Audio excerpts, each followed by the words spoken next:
নমস্কার, কেমন আছো তোমরা সবাই? আমার ছোট্ট সংসারের একটি ভ্লগে তোমাদের সবাইকে স্বাগত জানাই। আগের ভ্লগে তোমাদের কিন্তু বলেইছিলাম যে পয়লা বৈশাখের দিন আমরা বাড়ি চলে আসবো, মানে শ্বশুর বাড়ি চলে আসবো। তো বিকেলবেলায়, আগামী দিন বিকেলবেলায় কিন্তু আমি চলে এসেছি এখানে। তারপর কোনো রকম ভ্লগ করতে পারিনি। আর আজকে হচ্ছে সকালবেলায় ঘুম থেকে উঠে পড়েছি, মোটামুটি এখন বাজে ওই 6টা মতো। ঘুম থেকে উঠে কিন্তু এদিকে থালা বাসন ধুতে শুরু করে দিয়েছি।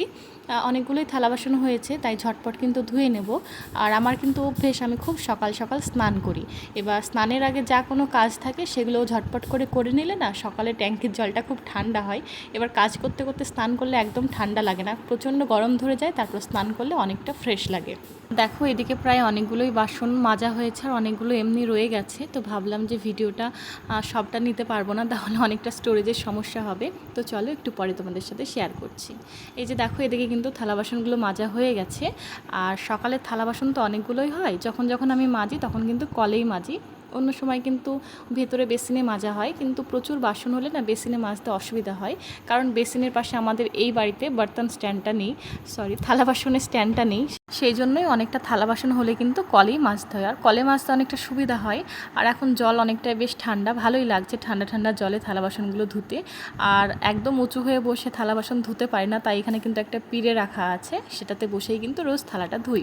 রোজ বলতে এদিকে 2 দিন মায়ের বাড়িতে ছিলাম, মায়ের বাড়িতেও ধুতাম, কিন্তু সেটাতে কোনো টাইমিং ছিল না। এখানে টাইম টু টাইম করতে হয়, না হলে কিন্তু অন্য কেউ করবে, তখন ভাববে যে আমি কাজ হয়তো করতে চাইছি না। সেজন্য এখানে কিন্তু টাইম টু টাইমই কাজটা করার চেষ্টা করি। এই যদি ধরো 6টার সময় না উঠে যদি 6:30টায় উঠতাম, তাহলে হয়তো থালাগুলো ধোয়া হয়ে যেত, তখন আমার নিজে থেকেও খারাপ লাগতো, আমার কেমন একটা যেন লাগতো। তো বাইরে কিন্তু সব গোটা ঘরটরগুলো মোছা হয়ে গেছে। এদিকে হাজব্যান্ড আর ছেলে ঘুমোচ্ছিল, গেটটা বন্ধ ছিল, আমি গেটটা বন্ধ করে দিয়েই বাইরে গেছিলাম, নাহলে ছেলে আবার বাইরের আওয়াজে ঘুমটা ভেঙে যাবে ছেলের, সেই জন্যই। তো এখানে কিন্তু বাইরের ঘরগুলো যেহেতু মোছা হয়ে গেছে, আমি আমার ঘরটা মুছে নিচ্ছি। এবার কিন্তু স্নানে যাব, আর এইটাই আমার কিন্তু প্রতিদিনের কাজ আর প্রতিদিনের অভ্যেস। এবার কোনো দিন কী হয়, ভিডিওর কাজ করতে যেদিন অনেকটা লেট হয়ে যায় সেদিন কিন্তু একটু লেটেই উঠি, সেদিন হয়তো থালাগুলো ধুতে হয় না, হয়তো কোনো দিন ঘরটা মুছি, নাহলে থালাটা ধুই, কোনো একটা কাজ কিন্তু করি। এখনও কিন্তু ছেলে ঘুমিয়ে আছে, তো আমি দেখলাম যে তাড়াতাড়ি করে বা স্নানটা করে নিই, সব কাজকাম যখন হয়ে গেল। তো এদিকে কিন্তু স্নান টান করা হয়ে গেছে, আর তার সঙ্গে প্রচুর জামা কাপড়ও ধুতে হয়েছে। প্রচুর বলবো না, কিছুটা জামা কাপড় ছিল, সেগুলো ধুয়ে দিয়েছি। আমি এমনটাই করি, আগের দিনে যে জামা কাপড়গুলো হয় পরের দিন সকালবেলায় স্নান করার সময় কেচে দিই। সকালবেলায় কেচে দিলে কি হয় বলো তো, ওই 10টা-11টার মধ্যে শুকিয়েও যায়, আবার মানে রোদের তাপটাও বেশি লাগে না। এখন তো গরম, রোদের তাপ তো অনেকটা বেশি, সেই জন্য। তো এদিকে কিন্তু পুজো করতে বসে গেছি। আর এমন একটা অভ্যাস হয়ে গেছে না, সকাল সকাল পুজো করে, পুজো না করলে না নিজে থেকেই কেমন একটা ভালো লাগে না। এবার মায়ের বাড়িতে থাকলে প্রত্যেক দিন পুজো করা লাগে না, যেহেতু আমার মা অনেক সকালবেলায় ওঠে, 4টে-4:30টার সময় উঠে পড়ে, উঠে বাবা মন্দিরে পুজো দিতে যায়, মা কিন্তু ঘরের পুজোটা করে নেয়। তো সেখানে করা লাগে না, শুধুমাত্র পয়লা বৈশাখের দিনই পুজোটা করেছিলাম, কারণ ওই পুজোটা একটু কঠিন ছিল আর মায়ের পক্ষে করাটা সম্ভব ছিল না। প্রায় 1-8 ঘন্টা কিন্তু আমার পুজোটা করতে লেগেছিল বসে বসে, তো মায়ের বসে বসে কাজ করাও সমস্যা, সেই জন্যই। তো এদিকে তুলসী তলায় কিন্তু জল দিয়ে দিলাম আর একটু প্রসাদ দিয়ে দিলাম। এখন যেহেতু বৈশাখ মাস পড়ে গেছে, বৈশাখের মাসের একটা মাস কিন্তু আমি যেখানেই পুজো করি না কেন, তুলসী তলায় কিন্তু একটু জল, ফুল আর প্রসাদ দিয়েই থাকি। আর এদিকে কিন্তু পুজো দেওয়া হয়ে গেছে। এবার আমার গীতাটা কিন্তু এখানেই ছিল, মায়ের বাড়িতে ছিল না। এবার আমার যেটুকু রোজ পড়ে পড়ে মুখস্থ হয়ে গেছে, সেটাই কিন্তু আমি ওখানে পুজো করতে বসলে মনে মনে পড়তাম। তো এখানে গীতাটা রয়ে গেছে, ভাবলাম আজকে পড়ে নিই। আবার 2 দিন পরেই কিন্তু আমাদের বেরোনো, তোমরা সবাই জেনেই থাকবে, আগের ব্লগে আমি বলেছি যে আমরা এখান থেকে আবার শিফট করছি। 2 দিনের মধ্যেই কিন্তু আবার সেখানে চলে যাব, নতুন জায়গায়। প্রচুর কাজের চাপ, প্রচুর। যতটা পরিমাণ ব্যাঙ্গালোরে গোছগাছ করেছিলাম, আবার সেই পরিমাণ আমাকে গোছগাছ করতে হবে। প্রথমে যখন যাব ভেবেছিলাম, মানে এই বাড়িতে এসেছিলাম, তখন কিন্তু ভাবতে পারিনি যে আমরা নতুন কোনো জায়গায় শিফট করব, তাও বাড়ি থেকে অনেকটা দূরে। তাহলে কিন্তু যা প্যাকিং করে এনেছিলাম থালা বাসন কিছুই খুলতাম না, বাড়িতে যেগুলো আছে সেগুলো ইউজ করে নিতাম। কিন্তু তা তো আমরা প্রথমের দিকে জানতাম না, প্রথমের দিকে এসেই 1-2 দিনের মধ্যেই আমরা সেই জিনিসগুলো বের করে কেচে একদম কিন্তু সেট করে নিয়েছি। এখন আবার নতুন করে সেগুলো আবার প্যাকিং করতে হবে। এই তো চলছে আমাদের সাথে, জানি না এই স্ট্রাগল কবে শেষ হবে। আর একটা কথা বলি, তোমরা অনেকেই ভাবতে পারো যে তুমি এত তাড়াতাড়ি ছেলেকে নিয়ে এত সিরিয়াস কেন হচ্ছ। দেখো, প্রথম থেকে আমি একটা কথা বলতে চাই, প্রত্যেকটা আর্মি ফ্যামিলি কিন্তু যাওয়া আসা করে, সেটা তাদের ব্যক্তিগত পছন্দের ব্যাপার, সেটাতে আমি কোনো রকম কিছু বলবো না। তাতেও কিন্তু অনেক ছাত্ররা ভালো হয়, মানে অনেক ছেলেমেয়েরা ভালো হয়, পড়াশোনায় ভালোভাবে পড়াশোনা করে।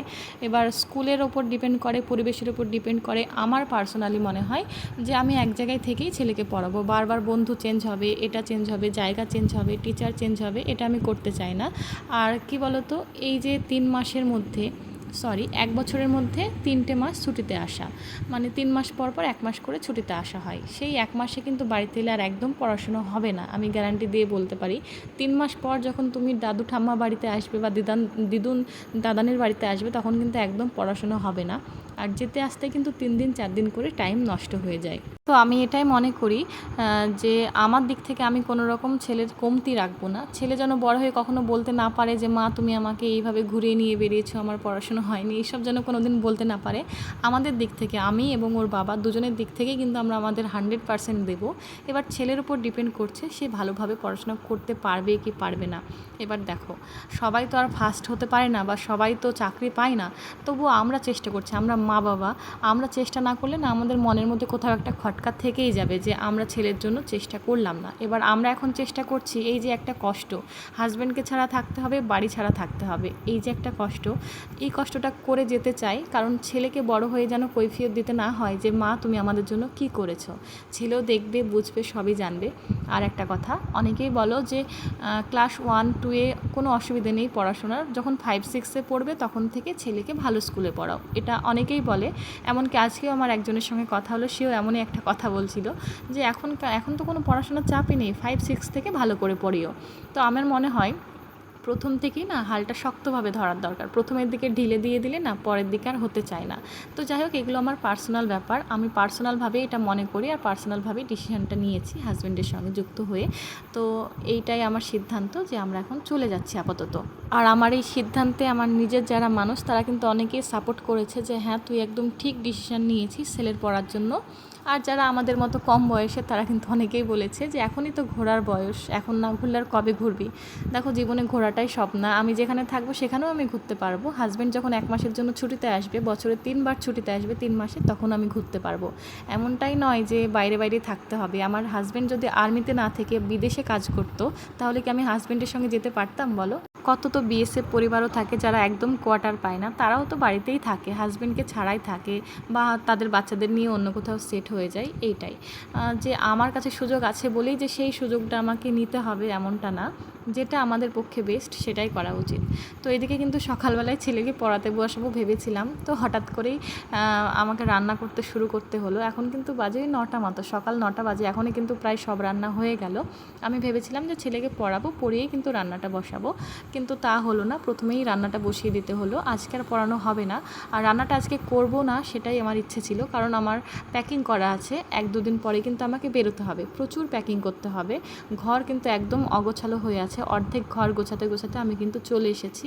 তো আমার মাথায় কিন্তু ভীষণ টেনশন আছে যে ছেলেকেও পড়ানো হলো না, আমার ঘরটাও গোছানো হলো না, প্রথমেই রান্নাটা বসিয়ে দিলাম। তো যাই হোক, আজকে আর ছেলেকে হয়তো পড়াতে বসানো আর হবে না। ফ্যামিলির সঙ্গে থাকলে অনেক সুবিধা তো থাকেই, তার সঙ্গে এইসব অসুবিধাগুলো হয়।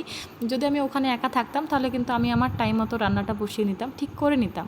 কিন্তু এখানে থাকলে তা হয় না, শ্বশুরবাড়িতে থাকলে কিন্তু সব কিছু টাইম মতোই করতে হবে। তাতে তোমার ছেলের পড়া হোক বা না হোক, এটাই হচ্ছে ব্যাপার। সবাই কিন্তু বলবে যে ছেলেকে পড়াও, পড়তে বসাও, কিন্তু টাইমটা কেউ আর বের করে দেবে না, মানে বলবে না যে রান্নাটা না করে ছেলেকে পড়াবে। এই ভাবনা চিন্তা কিন্তু সবার মধ্যে থাকে না, উপর থাকে, কিন্তু ভেতর থেকে একদমই থাকে না। আর এদিকে রান্না তো প্রায় শেষের দিকে। আজকে কিন্তু অনেক কিছুই রান্না করা হলো। এই আমগুলো না কালকে বাড়ি থেকে আসার সময় এনেছিলাম, আমার এক মামি দিয়েছিল।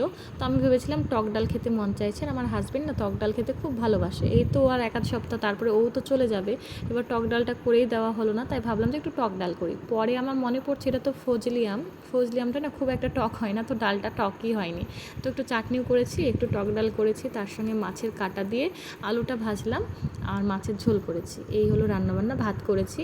আর সব কিছু দেখো, রান্না করতে কিন্তু টুকটুক করে থালা বাসনগুলো ধুয়ে নিয়েছি। টুকটুক করে অনেকগুলোই থালা বাসন হয়ে যায় রান্না করতে করতে। আমি কিন্তু ফেলে রাখি না, যখন এই ডালটা চড়াই বা মাছটা চড়াই, হাত ফাঁকা থাকলে কিন্তু বারবার কিন্তু থালা বাসনগুলো ধুয়ে নিই।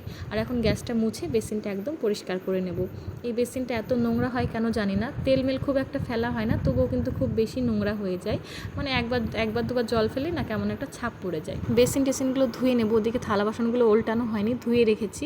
ওদিকে হাজব্যান্ডও নেই বাড়িতে, সকাল থেকে আমরা খাইনি বললেই চলে। হাজব্যান্ড সকালবেলায় উঠে কিন্তু কাজে চলে গেছে। কাজে বলতে এখন যেহেতু ট্রান্সফার করছে এখান থেকে, তো গ্যাস ট্রান্সফারের ব্যাপার থাকে, তো ও কিন্তু গ্যাস অফিসেই গিয়েছে ট্রান্সফার করার জন্য। তো ও অনেকটা সকালে বেরিয়ে গিয়েছে, এবার হাজব্যান্ড কাজের জন্য বাইরে আছে, না খেয়ে আছে, সেখানে তো আমি বাড়িতে বসে থেকে খেতে পারি না, সেই জন্য খারাপ লাগে। তো ও আসবে, তারপর কিন্তু একসাথে খাবো। ছেলেকে খাইয়ে দিয়েছি, তার মাঝে রান্নার মাঝে কিন্তু স্নানটাও করে দিয়েছি। এখন কিন্তু আমার শুধু বাকি থাকলো ঘর গোছানোর কাজটা, আর এই কাজটাই কিন্তু সব থেকে বড়। দেখো এদিকে কিচেনটা কিন্তু পরিষ্কার করে নিয়েছি, আর কিন্তু নিচটাও মুছে নেব, নিচেরটা একটু নোংরা ছিল। আর এই দেখো আমার ঘরের অবস্থা, দেখেই মাথা খারাপ হয়ে যাচ্ছে। সেই ব্যাঙ্গালোরে ভাবতাম যে কোথা থেকে গোছানো শুরু করব, যখন আসার কথা হলো এখনও কিন্তু সেই পরিস্থিতি। কিন্তু এখন হাতে কিন্তু 1 মাস সময় একদমই নেই, হাতে মাত্র 1টা দিন 2টো দিন সময় আছে। এই 2টো দিনের মধ্যেই কিন্তু আমাকে সব কিছু ক্লিন করে রেখে যেতে হবে। এখন কিন্তু রান্নাবান্না শেষ করে সব কিছু ধুতে পরিষ্কার করতে প্রায় 11টা বেজে গেছে, আর আমি কিন্তু একেবারে ক্লান্ত হয়ে গেছি, কারণ প্রচুর গরম পড়ছে। আর ওই থালা বাসন ধুতে ধুতেই না মানে শরীরটা একদম ক্লান্ত হয়ে যায় রান্নার থেকেও। তো চলো ঘরটারগুলো আমি গোছাই, ভিডিওটা এখানেই শেষ করি। তবে আজকের মতো চলি, টাটা।